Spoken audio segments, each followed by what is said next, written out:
அண்ணாமலை திட்டவட்டம், டெல்லி தலைமை சமரசம். இதுதான் அண்ணாமலையின் முடிவு. கடந்த சில மாதங்களாகவே பாஜக முன்னாள் மாநில தலைவர் அண்ணாமலை தனி கட்சி தொடங்கப் போகிறார் என்கிற யூகங்கள் அடிப்படையில் தொடர்ந்து செய்திகள் வெளியாகி கொண்டிருந்த நிலையில், அண்ணாமலையின் அரசியல் என்றையே ரஜினிகாந்த் தொடங்குவதாக இருந்த புதிய அரசியல் கட்சியாகத்தான் இருந்தது. ரஜினிகாந்த் புதிய அரசியல் கட்சியை தொடங்கி அதில் அண்ணாமலையை முதல்வர் வேட்பாளராக கடந்த 2021 சட்டசபை தேர்தலை சந்திக்கும் திட்டத்தில்தான் இருந்தார். ஆனால் பல்வேறு காரணங்களால் ரஜினியின் புதிய கட்சி தடைப்பட்டது. அந்த சூழலில் தமிழகத்தில் இளைஞர்களை ஈர்க்கக்கூடிய தலைவர் பாஜகவுக்கு இல்லாமல் தத்தளித்து கொண்டிருந்த காலம்.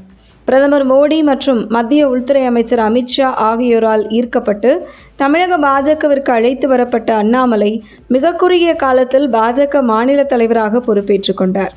அவர் மாநில தலைவராக பொறுப்பேற்ற அடுத்த 3 வருடத்தில் நடந்த நாடாளுமன்ற தேர்தலில் பாஜகவின் அசூர வளர்ச்சி 2 திராவிட கட்சிகளையும் கதிகலங்க செய்தது. 3% வாக்கு வங்கியாக இருந்த தமிழக பாஜகவை 11% வாக்கு வங்கியாக உயர்த்தி தமிழகத்தில் திமுக பாஜகவுக்கு இடையில்தான் போட்டி என்கிற நிலையை உருவாக்கி காட்டியவர் அண்ணாமலை. மின்னல் வேகத்தில் சென்று கொண்டிருந்த பாஜகவின் தலைமை பொறுப்பில் இருந்து அண்ணாமலை மாற்றப்பட்ட பின்பு ஆமை வேகத்தில் நகரத் தொடங்கியது பாஜக. குறிப்பாக அண்ணாமலை மாநில தலைவராக மாற்றம் செய்யப்பட்ட பின்பு பாஜகவை ஆதரித்த பலரும் புதிய கட்சி தொடங்கிய விஜயை நோக்கி நகரத் தொடங்கினார்கள். இப்படி அண்ணாமலை மாற்றத்திற்கு பின்பு 2026 தேர்தலை சந்தித்த தமிழக பாஜக 11% இருந்து மீண்டும் 2.97% சரிந்தது. இப்படியான சூழலில் மீண்டும் தமிழக பாஜகவுக்கு உயிர் கொடுக்க அண்ணாமலையை தமிழக பாஜக மாநில தலைவராக நியமிக்க திட்டமிட்டிருக்கிறது என்கிற தகவல் தொடர்ந்து வெளியாகி கொண்டிருந்த நேரத்தில், அண்ணாமலை தன்னுடைய அரசியல் குறித்து வேறு ஒரு முடிவை எடுத்திருப்பதாக கடந்த சில நாட்களாக தகவல் வெளியாகி கொண்டிருக்கிறது.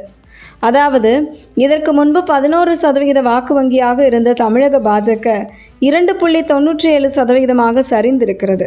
முன்பே தான் சொன்னதுதான், அதிமுகவுடன் கூட்டணி இல்லாமல் கடந்த நாடாளுமன்ற தேர்தலில் இருந்த பாஜக கூட்டணியுடன் 2026 தேர்தலை சந்தித்திருந்தால் பாஜக எதிர்க்கட்சி வரிசையில் அமர்ந்திருக்கும் அல்லது ஆட்சியை கூட பிடித்திருக்கும்.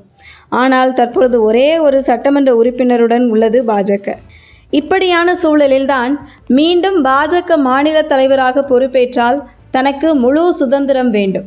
மேலும் அடுத்த 3 வருடத்தில் கடந்த 2024 போன்று ஒரு முடிவை பாஜக தலைமை எடுத்தால் சரி இருக்காது. அதனால் என்னை விட்டுவிடுங்க என்று ஒரு நல்ல முடிவை எடுக்கப் போகிறேன் என்று அண்ணாமலை டெல்லி பாஜக தலைமையிடம் தெரிவித்ததாக தகவல் வெளியாகியுள்ளது.